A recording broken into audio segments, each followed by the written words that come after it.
My brother asked me to give his wife another chance after she tried to feed my allergic son peanuts, then said, "Well, did anything happen to your son?" When I told him how close he came to losing a nephew, he just sighed and said, "You're making this a bigger deal than it is." I stayed silent.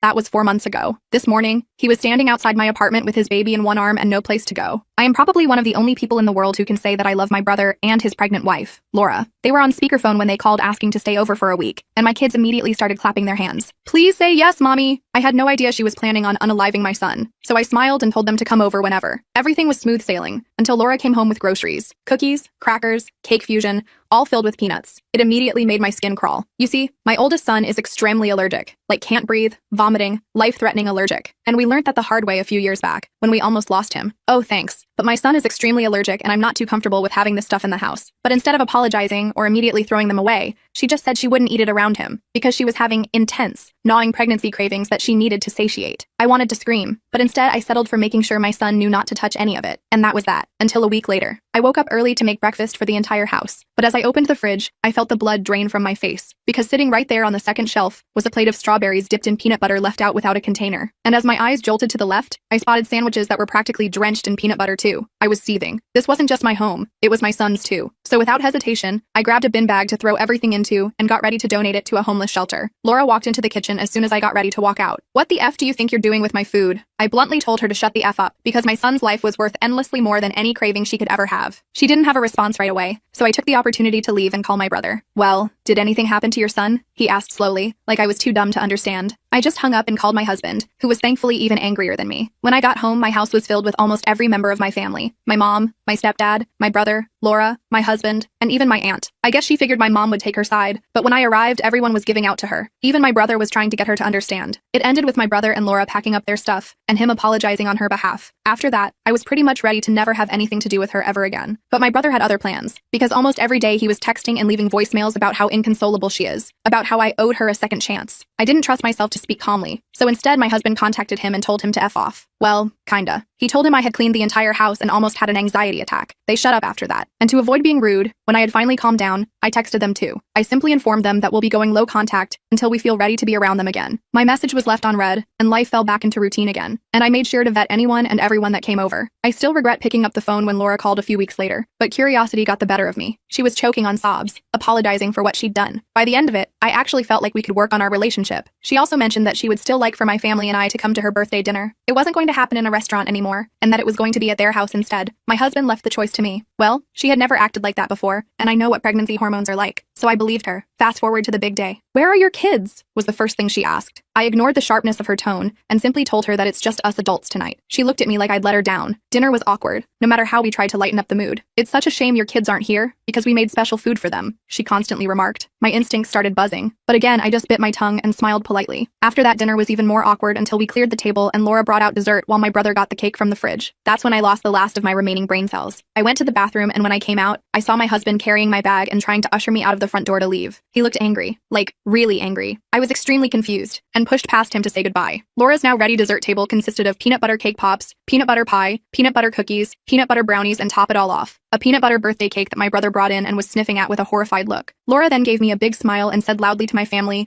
"I thought I should at least get to have my cravings on my birthday. Get your fill before she throws these out too." I immediately lost it. I couldn't control myself anymore. Something in me snapped as I watched Laura smugly announce her peanut butter feast to my family. The tension that had been building for months crystallized in that moment, her self-satisfied smile igniting a rage I'd never experienced before. Without thinking, I lunged forward, grabbed Laura by her thick blonde hair, and dragged her toward the cake. My family gasped as I shoved her face directly into the peanut butter frosting. Laura flailed wildly, her arms windmilling as she struggled to breathe through the thick, sticky mess. The sound of her muffled screams only fueled my anger. "How's that for cravings?" I screamed, holding her down for a few more seconds before letting go, my hands trembling with adrenaline. "I hope you choke on it." Laura came up sputtering, cake and frosting covering her face and hair, chunks of chocolate sponge clinging to her cheeks. Mascara ran down in black rivulets, mixing with the caramel-colored frosting. My brother stepped between us, his face a mask of shock and anger, as my parents rushed to Laura's side. The room fell silent except for Laura's dramatic sobbing. Everyone stared at me in horror, as if I'd transformed into some unrecognizable monster before their eyes. I grabbed my purse and stormed out, ignoring my mom calling my name. the sound of the door slamming behind me providing momentary satisfaction. That night, I blocked Laura's number and all her social media accounts. I paced my apartment, alternating between righteous anger and creeping shame. I thought that would be the end of it, but I was terribly wrong. Within a week, Laura had convinced my entire family that my violent outburst was just the latest in a pattern of jealous, unstable behavior. She told them I'd been sabotaging her pregnancy all along, making up stories about throwing away food, hiding her prenatal vitamins, even accidentally bumping into her at family gatherings. My parents called,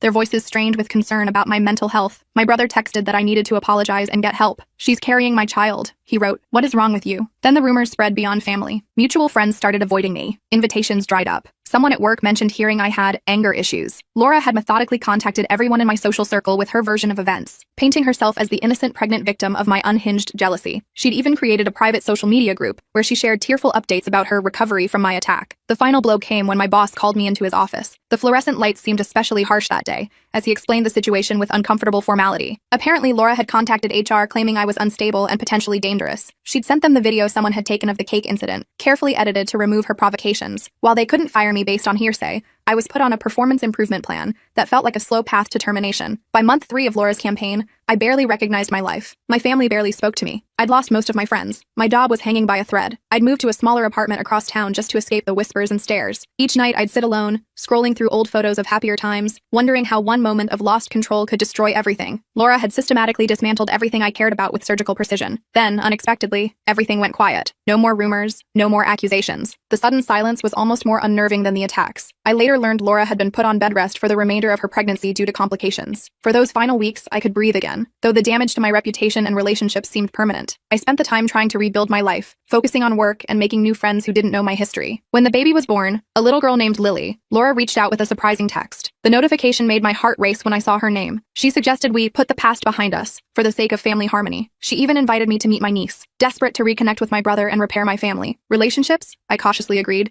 though I spent hours agonizing over whether this was another trap. The first visit was tense but civil. Laura seemed different, distracted, jumpy, and oddly detached from the baby. The vibrant, manipulative woman who had destroyed my life was now pale and withdrawn, her eyes constantly darting around the room. My brother looked exhausted, dark circles under his eyes, mentioning that Laura wasn't adjusting well to motherhood. When I held little Lily, bundled in a pink blanket with wisps of dark hair like my brother's, I felt an immediate connection and concern. Something wasn't right in that household. The apartment had a neglected feel, dishes piled in the sink, laundry overflowing, a stale smell hanging in the air. Over the next few visits, I noticed worrying signs. The apartment was filthy, with dirty bottles scattered around and unused baby gifts still in boxes. Lily often wore the same onesie, unwashed. Once, I arrived to find her crying in her crib while Laura scrolled through her phone in another room, seemingly unbothered by the baby's distress. When I picked Lily up, I noticed a rash developing on her sensitive skin. My brother confided that Laura would sometimes forget to feed Lily or change her for hours. He was working double shifts to cover their expenses and couldn't be home to help. When I gently suggested Laura might have postpartum depression, he nodded tiredly, but said she refused to see a doctor. "She says doctors are part of the conspiracy against her," he explained, running his hands through his unkempt hair. The breaking point came when I stopped by unannounced with some baby clothes. I found Lily alone in the apartment, screaming in her crib with a soaking wet diaper, her tiny face red from crying. Laura had left a note saying she needed a break and would be back soon. According to the timestamp, she'd been gone for over 3 hours. The apartment was freezing, the heat turned down despite the winter chill. I called my brother immediately, then cleaned and fed Lily while waiting for him to arrive. Her hungry desperation as she took the bottle broke my heart. When Laura finally returned, shopping bags in hand, she flew into a rage at finding me there, accusing me of trying to steal her baby. Her behavior was erratic, her eyes wild. My brother had to physically restrain her when she tried to hit me, her nails grazing my cheek. That night, I made the hardest call of my life to Child Protective Services. The social worker Karen took detailed notes about everything I'd witnessed. I told her I was willing to take Lily if needed. My brother, finally seeing the full extent of Laura's instability, supported my decision. "I should have listened to you months ago," he whispered as we waited for the caseworker to arrive. The investigation moved quickly. Laura's mental state deteriorated rapidly under scrutiny. During a home visit, she had a complete breakdown, screaming incoherently about conspiracies and how everyone was trying to take her baby. She was hospitalized for psychiatric evaluation and eventually diagnosed with severe postpartum psychosis. The court granted temporary custody of Lily to me, while my brother sorted out his work situation and found suitable housing. Those first weeks with Lily were exhausting, but filled with a love I hadn't expected to feel. My tiny niece thrived under consistent care, gaining weight and smiling more each day. I learned the rhythms of her needs, the different cries for hunger versus tiredness, the way she'd stare intently at ceiling fans, her first real smile at exactly 6 weeks old. Laura was transferred to a long-term psychiatric facility. The doctors explained she needed extensive treatment before she could safely parent. My brother visited her regularly, but admitted their relationship was likely over. He thanked me repeatedly for saving Lily, saying he'd been blind to Laura's manipulation from the beginning. Slowly, my family relationships began to heal. My parents, seeing how I cared for Lily, apologized for doubting me. Friends who had distanced themselves reached out again. Even my work situation improved once the truth about Laura's false accusations came to light. 6 months turned into a year. Laura remained institutionalized, making minimal progress. The temporary custody arrangement became more permanent. My brother and I worked out a co-parenting system that allowed him to be present in Lily's life, while I provided her primary care. Yesterday was Lily's first birthday. We had a small celebration, no peanut butter in sight. As I watched her smash her cake with chubby hands, chocolate frosting everywhere, I reflected on the bizarre journey that had brought us here. From a ruined birthday party to raising my niece, life had taken turns I never could have predicted. My brother pulled me aside during the party. "I can never thank you enough," he said, watching Lily play with her new stuffed elephant. "You saw what I couldn't see. You saved both of us." I don't know what the future holds for Laura, or how we'll explain everything to Lily someday. For now, I'm focused on giving this little girl the stable, loving home she deserves. Sometimes family is formed in the strangest ways, through the hardest circumstances. I still have the video from Laura's birthday disaster saved on my phone. Sometimes I watch it and marvel at how that moment of losing control led to gaining something I never knew I wanted, a chance to be Lily's guardian and to heal my broken family. I've been thinking about sending that video to my brother, Michael. He's never seen it, and I'm not sure if he's ready. The day after Laura's birthday, he called me in tears. He told me he'd found Laura in their bathroom, scrubbing cake frosting from her hair and face, sobbing about how I'd attacked her. Michael believed her version at first, that I'd suddenly snapped and assaulted her for no reason. I didn't defend myself. I just hung up and blocked his number. Looking back, that was probably a mistake, but I was so angry. How could he believe her over me? After everything we'd been through together growing up, the countless nights I'd stayed up with him during our parents' divorce, the way I'd helped him through college applications when our mom was working double shifts, the betrayal stung like ice against bare skin. 3 days later, Laura started her campaign against me. First came the social media posts. She shared a carefully edited clip from my video that only showed me grabbing her hair, not the hour before when she'd been stealing food from everyone's plates and making horrible comments about my weight, my job, my lack of a relationship. She added a long caption about how I'd always been jealous of her and Michael's relationship. She tagged my workplace. My boss, Jessica, called me into her office the next morning. Someone had sent her the video and suggested I had anger issues that made me unsafe to work with clients. Jessica had known me for 6 years and didn't fire me, but she did suggest I take a week off until things blow over. Her eyes held sympathy, but her voice was firm. I spent that week in my apartment, blinds drawn, ignoring the messages pouring in from mutual friends asking what happened. I subsisted on delivery food and old movies, anything to distract myself from the unraveling of my life. Laura didn't stop there. She somehow got my parents' phone number and called them with a tearful story about how worried she was about my violent outbursts. My mom called me immediately, concerned. I finally broke down and told her everything. Laura's behavior, the pregnancy announcement she'd made at someone else's birthday party, the food stealing, all of it. Mom believed me, but the damage was spreading like ink through water. By the time I returned to work, 3 clients had requested different representatives. My coworker Thomas avoided eye contact in the break room. People whispered when I walked by. Laura had successfully painted me as unstable and dangerous. The office that had once felt like a second home now felt hostile, the air thick with unspoken accusations. The worst part came when she contacted my landlord, Richard. She pretended to be a concerned neighbor and claimed I was having loud arguments and possibly abusing someone in my apartment. Richard had always liked me, but he still had to investigate. The embarrassment of having him knock on my door and awkwardly ask about domestic disturbances was almost too much to bear. I stood in my doorway, clutching the frame for support, as he avoided my eyes and mumbled about just doing his job. For 2 months, my life fell apart piece by piece. I lost friends who believed Laura's lies. My brother still wouldn't speak to me. I was passed over for a promotion at work that everyone had assumed would be mine. I even found my car keyed one morning with the word psycho scratched into the paint. I couldn't prove Laura did it, but the timing was suspicious. I ran my fingers over the jagged letters, feeling as damaged as my vehicle. Then suddenly, the attack stopped. I later found out why. Laura had gone into early labor at 7 months. Michael finally called me, his voice hollow and tired. He told me the baby, a girl they named Lily, was tiny but healthy. Laura had been acting strange since the birth, refusing to hold the baby and claiming there was something wrong with it. Michael sounded scared and confused, his words tumbling out between shaky breaths. I wanted to stay angry, to tell him he'd made his choice when he believed Laura over me, but I couldn't. He was my brother, and he needed help. I went to their house the next day, driving slowly, rehearsing what I would say, how I would remain calm no matter what Laura did. The place was a disaster. Dirty dishes piled in the sink, unwashed baby clothes everywhere. The air smelled sour with neglect. Michael looked like he hadn't slept in days, his eyes sunken, hair unwashed. Laura was sitting on the couch, staring at the wall, completely ignoring the baby's cries from the bassinet. When she saw me, she didn't even react. It was like looking at a different person, not the animated, manipulative woman I'd known. I picked up Lily and held her close. She was so small, so innocent in all this mess. Her tiny fingers wrapped around my thumb with surprising strength. Michael broke down, admitting that Laura had been acting erratically for weeks. She'd stopped taking her prenatal vitamins, claiming they were poisoned. She refused to attend doctor appointments. After Lily was born, she became convinced the baby was watching her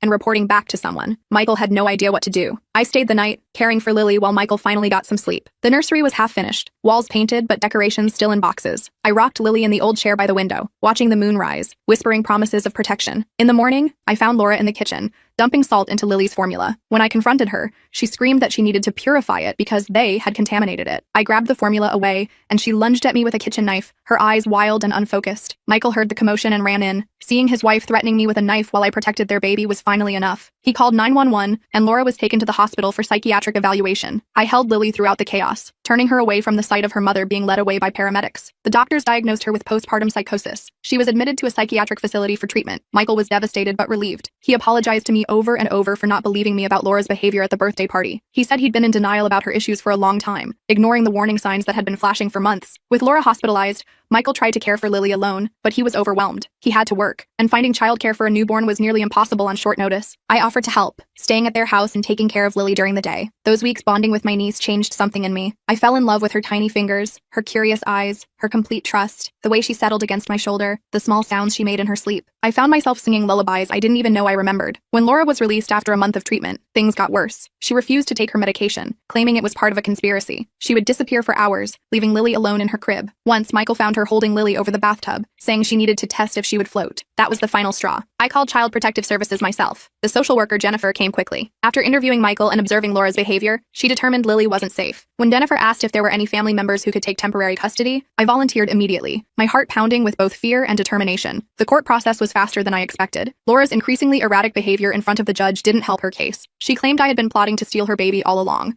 that I had put chemicals in her food to make her crazy. The judge granted me temporary guardianship of Lily, with Michael having regular visitation. Laura was eventually committed involuntarily after she was found wandering in traffic, claiming she could stop cars with her mind. Michael filed for divorce and supported my petition for permanent guardianship of Lily. It's been 8 months now. My apartment has been transformed with baby gear. The living room that once held only books and a television now has a playpen, stuffed animals, and colorful toys. My parents visit often, doting on their granddaughter. Michael comes by 3 times a week, slowly healing and learning to be a father in this new reality. Laura remains in treatment, her prognosis uncertain. Yesterday, Michael thanked me for saving his daughter's life. He said he didn't know what would have happened if I hadn't been there, if I hadn't seen through Laura when everyone else was fooled by her charm. He asked to see the birthday video, finally ready to face the truth about who Laura had always been. I'm not sure what the future holds for any of us. I never planned to be a mother, especially not like this. But when Lily falls asleep on my chest, her complete trust in me evident in her peaceful breathing, I know this is where I'm meant to be. Sometimes the worst moments of our lives lead us to exactly where we need to go. I showed Mark the video that night. We sat on my couch with a bottle of wine between us, the glow of my laptop screen illuminating our faces in the darkened living room. His expression changed as he watched Laura's performance at my birthday party. The fake smile, the calculated moves, the way she deliberately ruined my cake while making it look like an accident. I watched his face carefully, noting how his jaw tightened and his eyes narrowed with each passing second of footage. Mark's face hardened as the video continued. When it ended, he sat in silence for a long time, absently swirling the remaining wine in his glass. The ticking of my wall clock seemed unnaturally loud in the quiet room. He finally admitted that he'd been blind to Laura's true nature. He told me about other incidents that suddenly made sense. Times when things went missing, when friends suddenly stopped talking to him, when opportunities mysteriously fell through, all coinciding with Laura's presence in his life. I can't believe I didn't see it, he whispered, running a hand through his hair. All this time she's been, God, what have I gotten myself into? The next day, Mark confronted Laura. I wasn't there, but he told me everything later. She denied it all, of course, cried and played the victim. But Mark stood firm. He told her he'd seen the video and couldn't ignore the truth anymore. He described how her face had transformed when she realized he wasn't backing down, how the tears had dried instantly, replaced by a cold, calculating look he'd never seen before. Laura's reaction was explosive. She screamed that I was trying to ruin her life, that I was jealous of her pregnancy and her relationship with Mark. She even claimed I had edited the video to make her look bad. Mark didn't believe her lies anymore. He told me how she'd thrown a vase at the wall, narrowly missing his head, before storming out of their apartment. I thought that would be the end of it. I was wrong. 3 days later, I came home to find my apartment door slightly open. My heart raced as I pushed it open, the hinges creaking ominously. The place was trashed. My clothes were scattered everywhere, some cut to pieces with what must have been scissors or a knife. My photos were smashed, glass shards glittering on the hardwood floor. Even my houseplants had been ripped from their pots, soil ground into my carpet. The destruction was methodical, personal, not the random damage of a burglar, but the calculated revenge of someone who wanted me to suffer. On my bathroom mirror, written in my own lipstick, Home Wrecker. The bright red letters dripped down the glass like blood. The police came, took photos, filed a report. The young officer looked sympathetic but not hopeful as he scribbled notes. They said they talked to Laura, but without proof it was her, there wasn't much they could do. I knew it was her. Mark knew it too. The way she targeted my most personal belongings. My favorite dress slashed to ribbons. The photo of my late grandmother smashed beyond repair. It could only be someone who knew exactly what would hurt me most. I changed my locks and installed a security camera, the blinking red light providing small comfort as I tried to sleep in my violated space. I thought that would protect me. I was wrong again. Laura's attacks became more subtle but just as damaging. Rumors started spreading at my workplace. Whispers followed me down hallways. My boss called me in to discuss concerns about my behavior. Clients began canceling. Someone had been calling them, suggesting I was unstable, untrustworthy. A woman with a voice remarkably similar to Laura's, though of course they couldn't be certain who it was. My social media accounts were hacked. Embarrassing posts appeared under my name, things I would never say or share. Friends started avoiding me. Even my parents called, worried about things they'd heard. The digital assault was relentless, a new humiliation waiting every time I checked my phone. Mark tried to stop her, confronting Laura repeatedly, but she was relentless. She told everyone he was leaving her for me, that I was trying to steal her baby's father. The truth didn't matter. People believed what they wanted to believe, and a pregnant woman scorned made for a more sympathetic story than the reality. Within 2 months, I lost my job. My reputation was in tatters. I had to move to a smaller apartment in a different neighborhood because I couldn't afford my rent anymore. The new place was dark and cramped, with water stains on the ceiling and neighbors who argued loudly through the thin walls. Some days I barely left my bed, overwhelmed by how quickly my life had fallen apart, the weight of depression pressing down on me like a physical force. Then Lily was born. Mark called me from the hospital, his voice a mix of joy and terror. The baby was healthy, 6 pounds, 4 ounces, with a tuft of dark hair and her father's eyes. But Laura's behavior had become even more erratic. She'd refused pain medication during labor, claiming the doctors were trying to poison her. She accused the nurses of plotting to steal her baby. The hospital staff was concerned, exchanging worried glances when they thought no one was watching. After they went home, things got worse. Mark started sending me worried texts about Laura's care of Lily. She would forget to feed her, then overreact to her crying. She'd leave Lily alone while she took hour-long showers. Once, Mark came home to find Lily in her crib, soaking wet and screaming, her tiny face red and contorted, while Laura sat on the couch scrolling through her phone, completely tuned out, as if the baby's desperate cries were nothing more than background noise. When Mark confronted her, Laura claimed she was just teaching the baby independence. She accused him of undermining her parenting. She said Lily's crying was manipulation, and she wouldn't give in to it. Her eyes had a strange, distant look when she talked about the baby, as if she were discussing a problematic pet rather than her own child. I suggested Mark document everything, take photos, keep a journal, record conversations if legal in our state. He needed evidence if things continued to deteriorate. He began texting me daily updates, sometimes hourly when things were particularly bad. The messages painted a disturbing picture of Laura's declining mental state. One night, Mark called me in a panic. Laura had left with Lily hours ago and wasn't answering her phone. He'd checked with her friends, her parents, everywhere he could think of. No one had seen them. I stayed on the phone with him for hours as he paced their apartment, his voice growing more desperate with each passing hour. They returned the next morning. Laura acted like nothing was wrong, humming as she carried Lily into the apartment. When Mark demanded to know where they'd been, she said she needed space and had stayed in a hotel. Lily seemed okay, but Mark was shaken. He started sleeping on the couch to keep an eye on the baby at night, afraid of what might happen if he didn't. 2 weeks later, Mark found Laura standing over Lily's crib in the middle of the night, just staring at her. The nursery was dark except for the dim glow of the nightlight, casting eerie shadows across Laura's expressionless face. When he asked what she was doing, Laura said in a flat voice, "Sometimes I wonder if she's really mine." Her fingers were gripping the edge of the crib so tightly her knuckles had turned white. That was when Mark called me, terrified for his daughter's safety. We agreed he needed to get Lily out of there. The next day, while Laura was at a doctor's appointment, Mark packed up Lily's things and brought her to my apartment. The baby was fussy and underweight, her diaper rash angry and red from neglect. Laura's reaction was nuclear. She showed up at my door, screaming that we'd kidnapped her baby. She tried to force her way in, her fists pounding against the wood so hard I feared it would splinter. My neighbors called the police. When they arrived, Laura put on a show of being a distraught mother separated from her child. The officers were sympathetic until Mark showed them the documentation he'd been keeping and explained his concerns. The police suggested Mark file for emergency custody, which he did the next day. The judge granted it temporarily, pending an investigation. That investigation led to a social worker visiting Laura's home. What she found was disturbing enough that she contacted me directly afterward. Laura's place was filthy, with rotting food and unwashed bottles everywhere. Laura herself appeared disoriented and kept referring to Lily as the baby, rather than by name. She couldn't answer basic questions about Lily's feeding schedule or medical needs. The social worker asked if I would be willing to care for Lily while they conducted a more thorough assessment. Without hesitation, I said yes. Laura was ordered to undergo a psychological evaluation. The results confirmed what we'd feared. She was experiencing severe postpartum psychosis, complicated by what appeared to be underlying personality disorders. She was committed to a psychiatric facility for treatment. Mark moved in with me temporarily so we could both care for Lily. We fell into a routine, late-night feedings, diaper changes, taking turns so the other could sleep. It wasn't romantic between us. We were simply two people united in our love for this tiny human who needed us. Slowly, Lily began to thrive. Her cheeks filled out and she started to smile. First at Mark, then at me, a toothless grin that made all the hardship worthwhile. 6 months passed. Laura remained institutionalized, making minimal progress. Her parents finally acknowledged the severity of her condition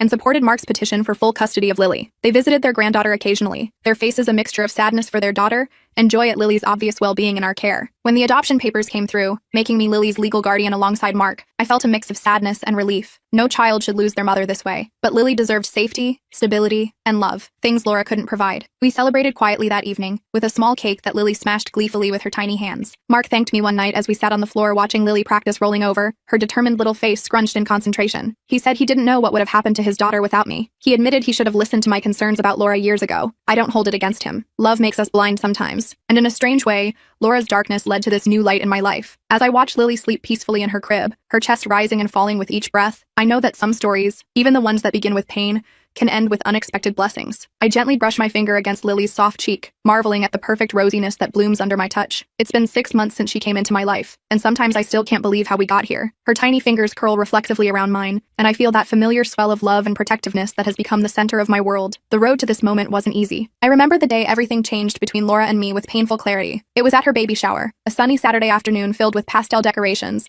and the excited chatter of family and friends. She'd been stealing my food all day, claiming pregnancy cravings, first my appetizers, then half my sandwich when I set it down for just a moment. I tried to be understanding. She was growing a human after all. But when she went for the last slice of cake I'd been saving, the one with the perfect frosting rose I'd been looking forward to all afternoon, something in me snapped. I grabbed her by the hair, her blonde strands tangling between my fingers, and forced her face down into that cake. She flailed and gasped, frosting up her nose and smeared across her flushed cheeks. Everyone froze in shock. The room suddenly silent except for Laura's sputtering. I told her I hoped she choked on her cravings and walked out, the door slamming behind me with a finality that echoed in my chest. Not my proudest moment, but after years of her taking and taking, my clothes, my boyfriends, my spotlight at family gatherings, I couldn't take anymore. I cut Laura off completely after that, blocked her number, avoided family gatherings, changed my routines to ensure our paths wouldn't cross. The works. I thought that would be the end of it, that time and distance would heal whatever was broken between us. I was wrong. Laura started spreading rumors about me at work. Small lies at first, that I was stealing supplies or bad-mouthing my boss behind closed doors, then bigger ones, more insidious. She somehow got my coworkers' contact information and told them I had serious mental health issues, that I was dangerous, unpredictable, possibly violent. She described the cake incident as an unprovoked attack, leaving out years of context and her own provocations. My boss called me in one day, his face a careful mask of professional concern that didn't quite hide his discomfort. He said clients were uncomfortable working with me. 3 complaints in a week. I tried explaining,